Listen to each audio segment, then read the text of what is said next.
있느니라. 아멘.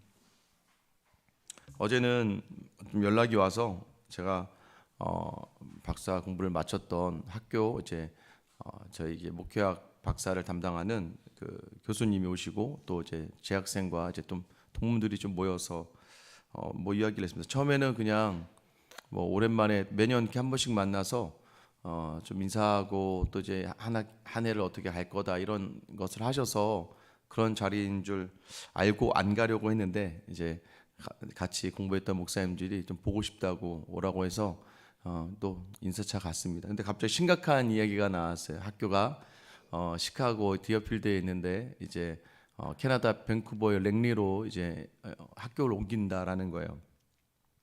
그동안 이제 전부 다 시카고에서 졸업을 하고 했는데 이제는 밴쿠버 쪽으로 학교가 이제 옮겨지는 거예요. 이제 그게 과정에서 좀 이제 매끄럽지 않았던 것 같아요. 그러니까 이사회하고 또 이제 그 교수회랑 좀 다르는데 아마 학교가 이제 재정적인 어려움, 미국도 이제 신학교들이 어렵습니다, 사실. 근데 제가 나온 학교는 굉장히 유서가 깊고 또 굉장히 지금 현재 우리 한국에서 많은 교수님들이 학교 출신이세요.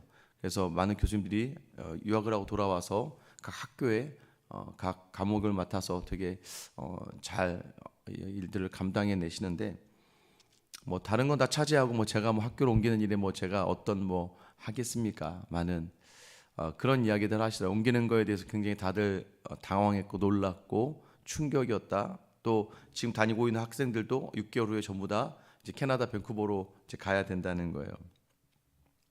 다른 것은 다 기억이 안 나는데 딱 하나 이 교수님께서 우리가 그동안 교만했습니다. 이런 표현을 하시더라고요. 그동안 많은 석학을 내고 수많은 신학자들을 내고 수많은 목회자들을 배출해내면서 굉장히 유명하기도 하지만 전통이 있고 굉장히 좋은 학문을 가르친 학교로 소문이 났고 모두가 다 학교 출신의 자랑하면서 계셨던 분들인데 한마디 하시더라고요. 그동안 우리가 너무나 교회와 또 하나님의 자리를 돌아보지 않았습니다. 지금 이 시간이라도 우리가 회개하면서 앞으로의 자리를 새롭게 준비해야 됩니다. 하나님의 나라와 하나님의 교회는 무너지지 않지만 이 땅의 교회와 이 땅의 모든 것들은 언제든지 무너질 수 있습니다. 우리는 사라지지 않을 것으로 생각하고 계속해서 내가 서 있는데 그 자리가 오래가지 않을 것이라고 누가 생각하겠습니까? 많은. 그러나 우리가 정말 본질을 놓치고 있으면 언제든지 무너지고 옮겨지는 것이 사람들이 바라보는 그런 모임이다라고 이야기하면서 근데 그 이야기를 한 중에 어떤 목사님이 이런 이야기를 하시는 거예요. 학교의 상황을 보다 보니까 자기 자신을 돌아보게 되었고 하나는 뭐냐, 나도 이 사역을 내가 감당하고 있는 사역과 내가 지금 하고 있는 이 일들이 만약에 하나님께서 옮기시면 언제든지 이게 내려놓을 수 있는 일들이구나. 여러분, 우리는 늘 우리의 유한함과 우리의 연약함을 돌아보지 않습니다. 내가 하고 있는 것이 마치 당연하게 이게 주어지는 일들이라고 생각할 때가 참 많아요. 그것이 무엇인가요? 교만입니다. 교만. 왜 인생이 무너집니까? 어느 순간에 하나님이 없는 거예요. 우리 믿음의 모든 자리는 예수를 주로 섬기고 하나님을 따라가야 되는데 하는 모든 일들에 하나님 무너지면 아무리 좋은 일이라도 아무리 열심을 내어도 아무리 최선을 다해도 그 자리는 하나님이 기뻐하시는 일이 아니라서 하나님은 그 일을 다 뭉개버리십니다. 여러분 혹시 열심을 다하고 분노하고 열심을 다하고 실망하고 열심을 다하고 넘어지는 자리에 있었다면 여러분 그 자리에 하나님이 없었다는 걸 인정하셔야 됩니다. 하나님이 계시다면 예수 그리스도를 품고 있다면 여러분이 어떤 상황에서도 낙심하거나 두려워하거나 좌절하지도 않고 분노하지도 않고 넘어지지도 않아요. 왜요? 하나님 보고 한 거니까. 하나님 때문에 한 거잖아요. 이미 하나님 보고 계시는데 그런데 우리는 자꾸 사람을 신경 쓰고 또 나의 스스로, 그러니까 스스로의 모든 자리 자고하고 낙심하고 제가 말씀드렸죠. 교만한 것도 죄지만 낙심도 죄다. 불평도 죄고 원망도 죄입니다. 여러분 그러나 그 모든 자리에서 하나 확실한 건 우리가 연약하다는 것을 아셔야 돼요. 난 이 정도면 됐지 하는 사람들이 제일 무서운 사람들입니다. 특별히 교회에서는 나 정도면 뭐 여러분 이 생각 가지고 있다가 교회를 망가뜨리게 되는 거예요. 수많은 교회들이 분열이 일어납니다. 왜 일어나는 줄 아세요? 목회자와 중직자들 그분들의 대부분 싸움에 앞장서는 분들이 꼭 나 정도면 뭐 처음 교회 오셨을 때 굉장히 겸손하세요. 근데 교회 와서 하나 둘 일을 하다 보면 여러분 이제 이 교회가 익숙해지고 또 내가 기여한다고 생각해요. 그러다 보면 막 나의 목소리가 나오고 나의 뜻과 다른 자리에서 막 이야기합니다. 아우성을 칩니다. 여러분 처음에 요즘 이제 교회도 처음 오셔서 매 예배 은혜 받으시는 분들이 있는데 그 예배를 위해 섬기는 많은 분들이 오히려 섬김을 하다가 오히려 은혜 받지 못하고 처음에는 그저 감사하고 좋았는데 내가 이제 나의 노력과 나의 힘이 있다 보니까 그것이 감사가 아니라 불평과 원망이 되는 자리들. 그래서 늘 인정하셔야 돼요. 무너질 수 있다. 나는 언제든지 넘어질 수 있다. 오직 내가 다시 서는 힘은 그리스도의 은혜 외에는 안 된다라고 생각하고 나아가셔야 됩니다. 응답받고 살만하면 여러분 또 믿음의 자리를 내팽개치는 일들도 많잖아요. 간절하고 하나님의 긍휼을 구할 때는 그렇게 이 자리에 대해서 이 자리, 예배의 자리, 기도의 자리가 겸손하게 되다가도 뭔가 좀 마음의 한 자리에 여유가 생기고 좀 문제 하나에 산을 넘어가면 언제 그러냐는 것처럼 떠나가는 우리 모습은 정상이에요, 여러분. 그렇게 하지 말라는 게 아니라 그렇게 된다는 걸 인정하라고요. 나는 그럴 수밖에 없는, 죽을 수밖에 없는, 원래는 죽어야 될 그런 연약한 육체를 가지고 있는 나고 오직 나를 새롭게 하는 것은 예수 그리스도의 보혈의 표밖에 없고 예수 그리스도의 은혜가 아니면 나는 아무것도 할 수 없는 연약한 존재라는 것을 인정하셔야 돼요. 오늘 지혜자를 통해 우리 주시는 권면이 그것입니다. 24절에 보면 무례하고 교만한 자를 이름하여 망령된 자라 하나니 이는 넘치는 교만으로 행함이니라. 무례하다라는 게 뭘까요? 이 고의성을 가지고 죄를 범하는 사람들이에요. 무례한 거예요. 그건 알면서 또 어떻게 될지를 이해하면서 충분히 알면서 하는 행위들, 이게 바로 무례하다는 거예요. 무례하다. 뭐 꼬마 아이들이 유치부 아이들이 영유아부 아이들이 소리를 지르고 막 이런 건 여러분 무례하지 않아요. 그 아이들은 그건 정상이에요. 그런데 이미 나이가 있고 경험했고 컸는데도 불구하고 어린아이처럼 아우성치고 막 소리내고 자기 하고 싶은 대로 하는 거 여러분 그건 무례한 거죠. 고의를 가지고 죄를 범하는 게 무례예요. 교만하는 건 뭐예요? 자기를 높이는 거예요. 그러니까 자꾸 알면서도 그렇게 행하는 것과 여러분 아시죠? 다른 사람 비판하고 판단하는 게 죄라는 걸 알면서도 꼭 이야기하다가 사람 이야기를 하고 누군가를 판단하고 평가하는 그 자리 무례하고 또 그러면서 뭐예요? 다른 사람을 비판하고 판단하고 정죄하는 이유가 뭐예요? 나는 좀 낫다 이거죠. 저 사람은 왜 저런지 모르겠어. 근데 나는 안 그래.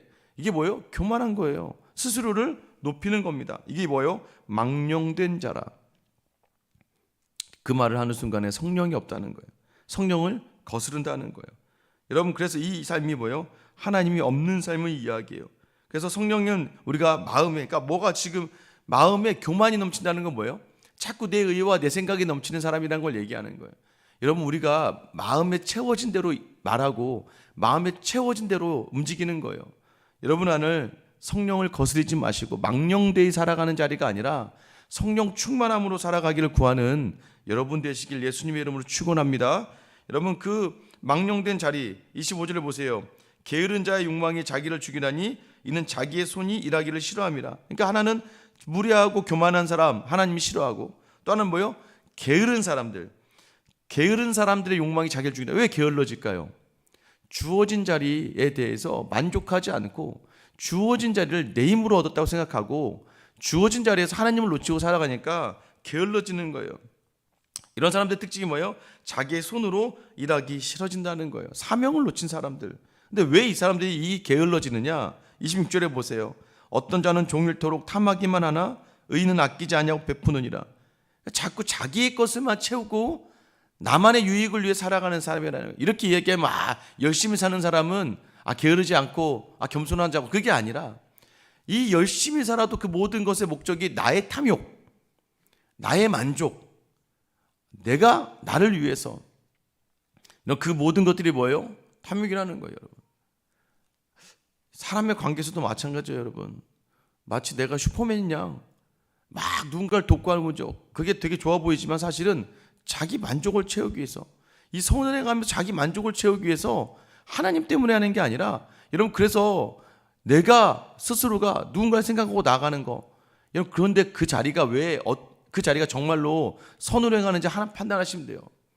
왠지 아세요? 어떤 상황에서 사람에 대해서 갑자기 서운해지거나 저 괘씸한 것, 어떻게 제가 나한테 이럴 수 있지라는 마음 드시면 그건 내 힘으로 누군가를 섬긴 거예요.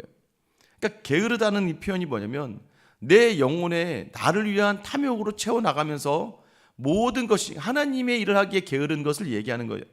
하나님이 원하시는 삶. 여러분 참 신기해요. 관계도. 예전에는 저는 사람을 좀 쫓아다녔던 사람입니다. 제가 또 뭘 그렇게, 제 별명이 또 오지랖이라고. 옆에 지나가다 좀 힘들고 어려운 사람 보면 그냥 못 가는 거예요. 좀 뭐 필요하다고 느껴지면 막 가서 막 뭔가 채워줘야 되는 거예요. 교회에서 오래 자라서 이 교회 오빠의 특성 중에 하나인 것 같은데, 지나가다가 얼굴이 시무룩한 이들을 보면 그냥 지나치지 못하고 뭔가라도 하나 더 해줘야 될 것 같고 뭔가라도 기쁨을 줘야 될 것 같은 마음이 있었는데, 여러분 그런데요, 뭐 감사하게 제가 교회 사역을 하면서 특별히 작년 초부터 제 제자훈련 사역훈련 하면서 미안하지만 다른 사람을 신경 쓸 여력이 하나도 없었습니다. 다른 목사님들이나 다른 동기들이나 다른 성도들을 챙길 여력이, 그러니까 이전에 교회 되게 많이 도와주신 분들도 연락을 할 정도의 여유가 하나도 없었어요. 그러니까 제가 찾아갈 수가 없는 거예요. 근데 너무 신기한 건 정말로 하나님이요, 이제는 내가 원해서가 아니라 하나님이 이끄셔서 섬기게끔 그 길들을 열어주시는 거예요. 그러니까 제가 막 도와줘야지가 아니라 하나님 필요한 사람들을 옆에 붙이셔서 제가 막 뭔가를 도와주려고 하는 게 아니라 저를 통해서 위로해 줄 수 있는 길들을 따로 열어주시더라. 이런 게 바로 하나님께서 오늘 뭐예요? 의인은 아끼지 아니하고 베푸느니라. 하나님께서 자연스럽게 하나님이 베풀게 하시는 자리로 이끌어 가시는구나. 여러분, 이게 뭐예요? 내 욕심이 아니라, 내 힘이 아니라, 내가 뭔가 하나님의 자를 대신하는 게 아니라 하나님께서 하나님께 모든 것을 맞추고 살아가는 사람이면 하나님이 알아서 필요한 사람들 여러분에게 보내주셔서 그 길을 열어주시는 거예요. 그런데 그것을 준비된 사람으로 있느냐, 이게 중요한 거죠. 여러분, 그래서 하나님께서는 뭐예요? 무례하고 교만하고 게으른 사람을 하나님께서 싫어하신다. 그럼 어떻게 해야 됩니까? 여러분 27절 보세요. 악인의 재물은 본래 가증하거든 하물며 악한 뜻으로 드리는 것이랴. 그러니까 이것도 뭐예요? 악한 재물이 가증하대요. 왜 악한 재물이? 악인의 재물, 이 재물을 드려도, 재물을 또 내어 있어도, 가지고 있어도, 또는 하나님께 드려도 가증하다는 건 뭐예요? 그 마음의 드림 자체가 순수하지 않다는 거예요. 순수하지 않다. 정말 하나님께 내어드림이 아니라 악한 뜻으로 드린다. 이 악한 뜻으로 드린다는 게 무엇입니까? 앞에서 이 생각한 대로 이어서 가면 무례하고 교만하게 드리는 자리, 나를 드러내기 위해서, 또 뭐요? 다른 사람들과 다르다는 걸 인정하기 위해서 드리는 자리, 그러니까 자기의 편안한 대로 드리거나, 또 하나는 일하지 않고 어떻게든 일하지 않고 드리는 악한 자리들, 내 삶의 자리에 최선을 다하지 않고 그냥 주어지는 대로 드리고 내가 편한 대로 드리고 내 마음대로 드리는 게 아니라는 거예요. 하나님의 마음을 담아서 하나님이 기뻐하시는 드림의 자리가 되어야 된다고 이야기. 이게 뭐예요? 이것이 바로 온전한 마음으로 드려야 된다. 그러니까 모든 것들이 하나님 보시기에 무례하고 교만하고 게으르고 나태한 모든 탐욕이 아니라 그런 마음가짐으로서 드리는 모든 것들은 악할 수밖에 없어요. 그게 왜요? 28절에 보세요. 거짓 증인은 패망하려니와. 이게 거짓이라는 거예요. 이 모든 행위가 거짓된 거예요. 그러니까 여러분, 신앙생활하고 있는데 행위의 모든 자리가 거짓된 삶으로 드러날 수 있다는 거예요.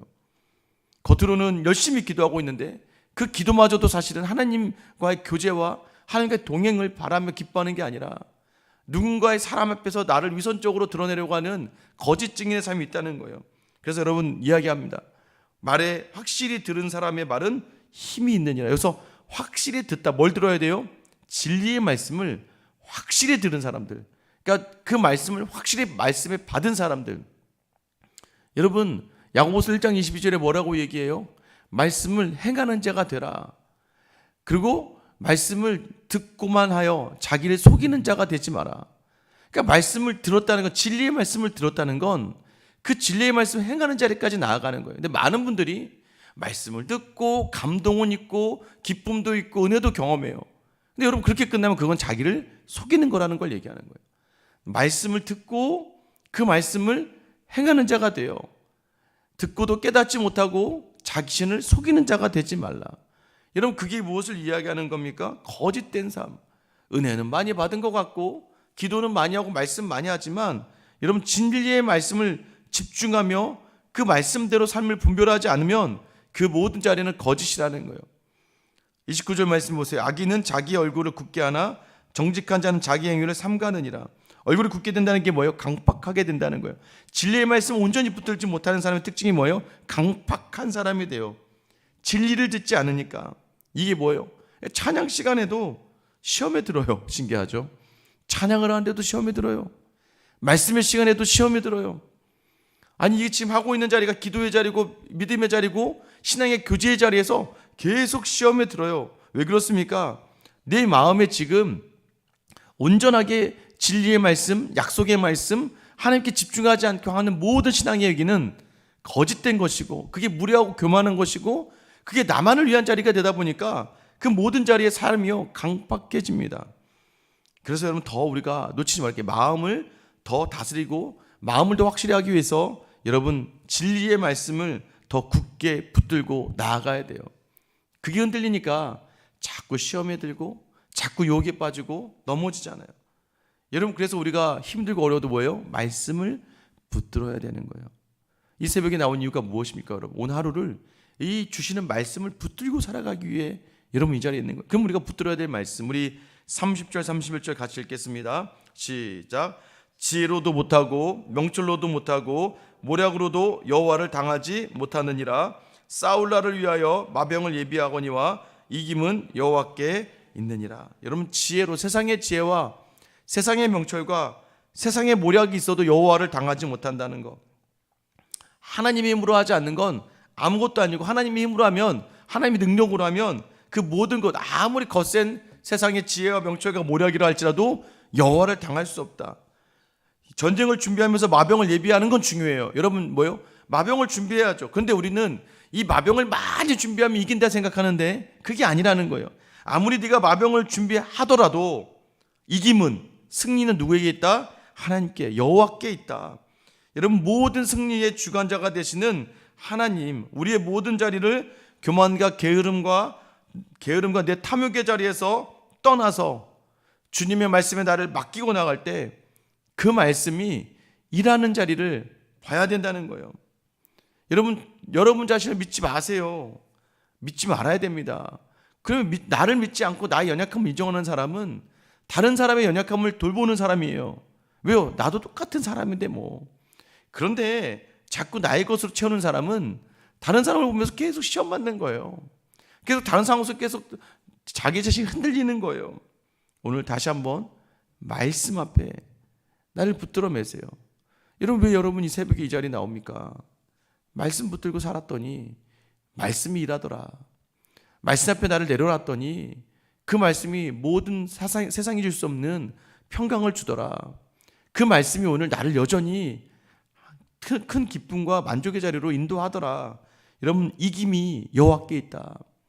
이긴다는 건 여호와께 있는 거예요. 그럼 내가 여호와 안에 있을 때 이기는 거예요. 그래서 자꾸 우리는 여호와 밖으로 나가려고 하니까 무너지는 거죠.